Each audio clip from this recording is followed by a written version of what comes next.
금요일 아침 오늘의 묵상 161번째 시간 극상품의 무화과 강주리 라는 제목으로 말씀을 나누도록 하겠습니다. 오늘 우리가 묵상하게 될 본문의 말씀은 예레미야 24장 5절에서 7절 말씀입니다. 함께 읽도록 하겠습니다. 이스라엘의 하나님 여호와께서 이와 같이 말씀하시니라. 내가 이곳에서 옮겨 갈대아인의 땅에 이르게 한 유다 포로를 이 좋은 무화과 같이 잘 돌볼 것이라.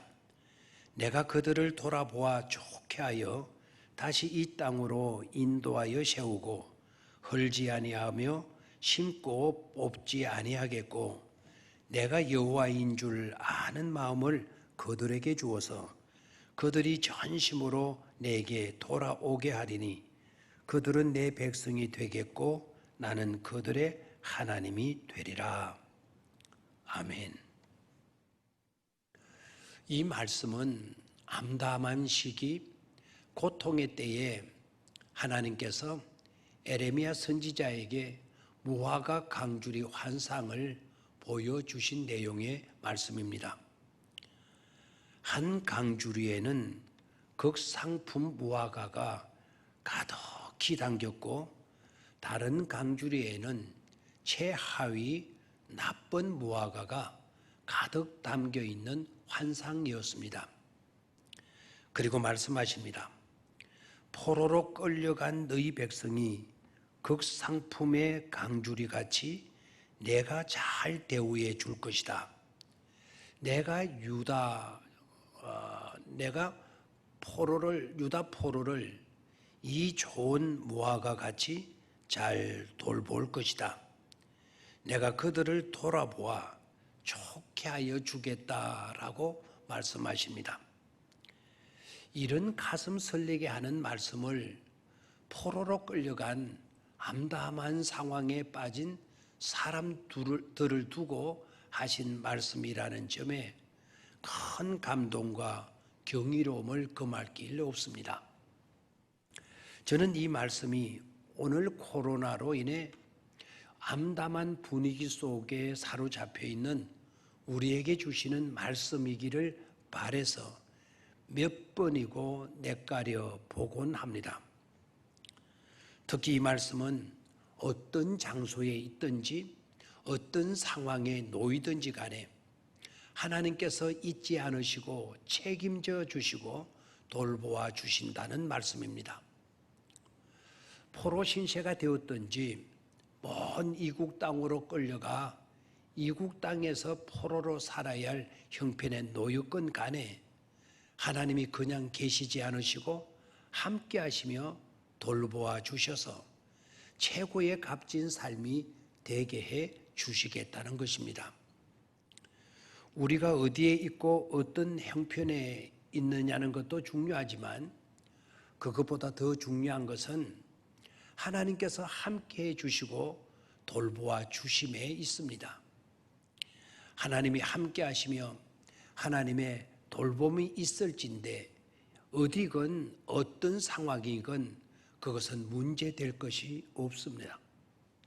그리고 이 말씀은 여기에서도 복이고 저기에서도 복을 주실 것이라는 말씀입니다.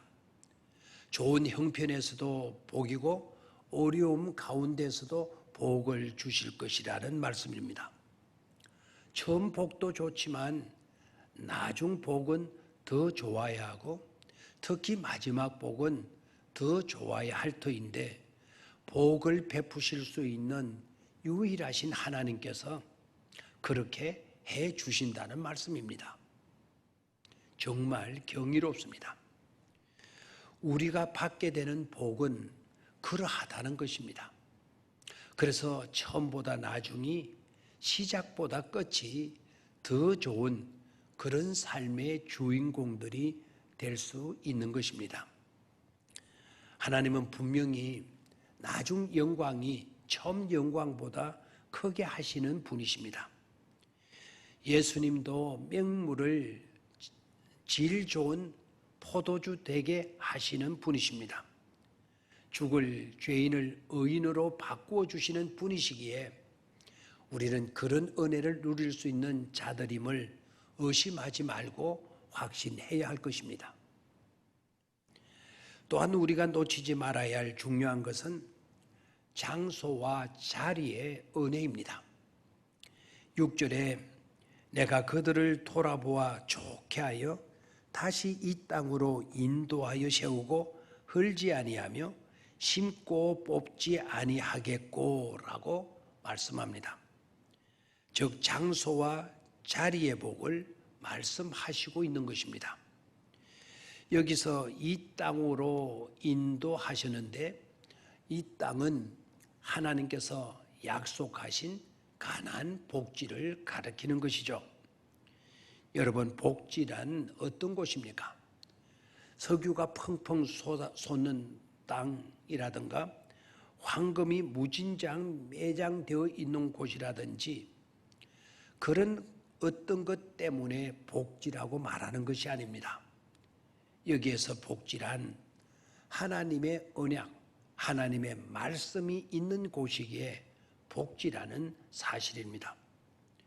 지금도 이스라엘 백성들은 철저하게 그렇게 믿고 있습니다.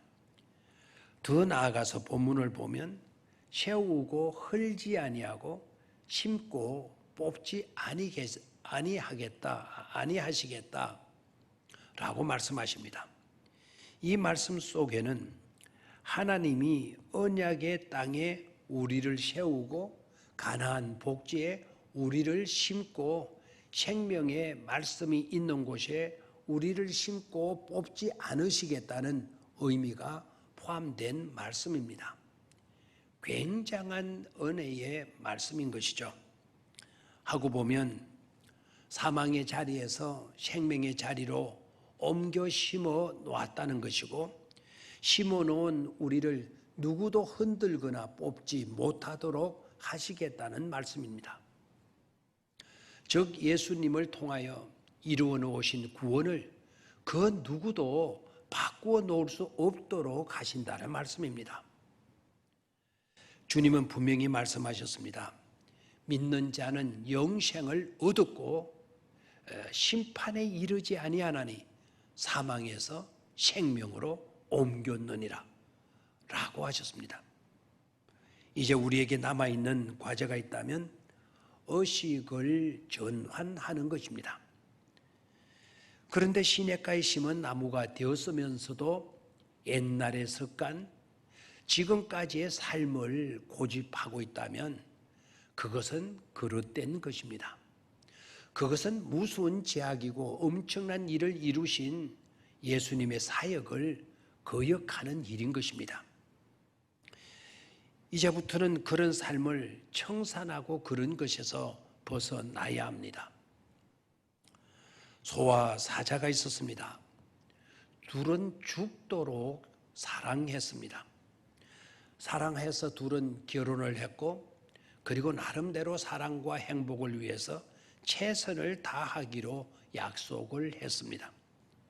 소는 최선을 다해서 맛있는 풀을 날마다 사자에게 대접했습니다.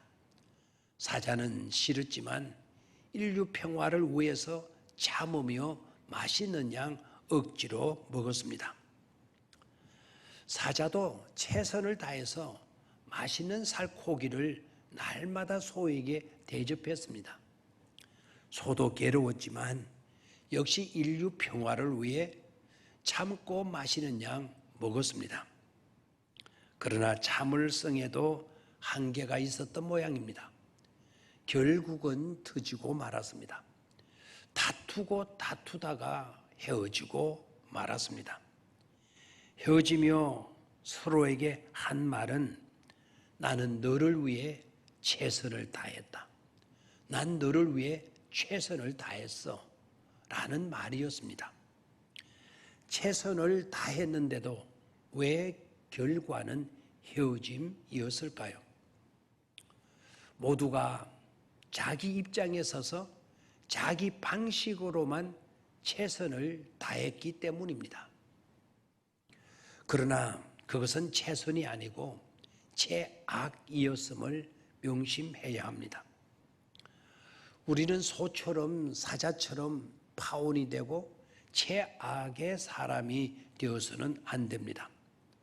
반드시 우리는 하나님의 장소와 자리의 은혜를 꼭 받아 누려야 합니다. 그리고 주어진 자리에서 하나님을 향한 역할들을 잘 감당해 갈 수 있어야 합니다. 끝으로 좋은 관계의 은혜를 말씀드리겠습니다. 본문 7절에 그들은 내 백성이 되겠고 나는 그들의 하나님이 되리라. 이 말씀도 굉장히 감동스러운 말씀이죠. 그들은 내 백성이 되겠고 나는 그들의 하나님이 되리라. 무슨 말씀입니까? 우리가 하나님의 백성이 된다는 것이고 하나님께서 또한 우리의 하나님이 되어 주신다는 것입니다. 아름다운 관계성의 복인 것임을 알 수 있습니다. 즉 만복의 권원이신 하나님, 전지전능하신 하나님, 만왕의 왕이신 하나님, 사랑의 하나님, 그 하나님의 백성이 되었다는 것은 또한 그 하나님이 우리의 하나님이 되신다는 것은 바로 그 하나님과 남남이 아니고 너무나 아름답고 좋은 관계성 속에 놓이게 되었다는 것입니다. 엄청난 은혜요. 이것 이상의 영광은 또한 없는 줄로 믿습니다. 우리는 절대로 이런 최상의 은혜를 저버려서는 안 될 것입니다. 항상 하나님과 바른 관계로 사실 수 있기를 바랍니다. 교회와 항상 아름다운 관계를 가지고 교회 생활을 하시기 바랍니다. 목회자와 직분자 그리고 성도의 관계도 항상 아름다운 관계를 지켜갈 수 있어야 할 것입니다. 극상품의 무화과 강주리를 받은 자들이기 때문에 그러합니다. 감사합니다.